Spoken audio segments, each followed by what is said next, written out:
नमस्कार. तर सर्वांना गोकुळाष्टमीच्या हार्दिक शुभेच्छा आणि दंडवत प्रणाम सर्वांना. तर माझे सर्व कामं वगैरे आटोपले. नंतर मी माझ्या जी कृष्णाची मूर्ती आहे तिला स्नान घालायला घेतलं. तर इथे मी दही आणि दुधाने स्नान करून घेतलेलं आहे आणि नंतर त्यांना मस्त स्वच्छ कपड्यानं पुसून घेतलं.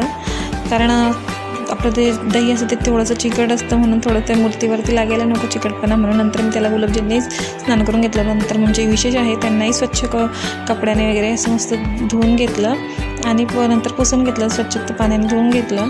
त्याच्यानंतर मी माझ्या कृष्णाला तयारी करायला घेतली. नंतर मी पाळणा आणलेला होता, तर त्या नवीन पाळणा होता म्हणून म्हटलं त्याचाही अभिषेक करूया. तर मी साध्या दह्याने धुवून घेतलं अगोदर त्याला आणि नंतर मी माझ्या कृष्णाला वस्त्र मी घरी शिवलेलं ते तुम्ही व्हिडिओ बघितला असेल. नंतर वस्त्र शिवल्यानंतर त्याला मी वस्त्र घालून दिले. नंतर त्याचा थोडासा मेकअप करायला घेतला. मी छोटासाच मेकअप केला, जास्त मला भारी काही केलं नाही. नंतर त्याला काजळ वगैरेही लावून घेतलं, नंतर टिका लावला त्याच्यानंतर. आणि ते झाल्यानंतर माझ्या कृष्ण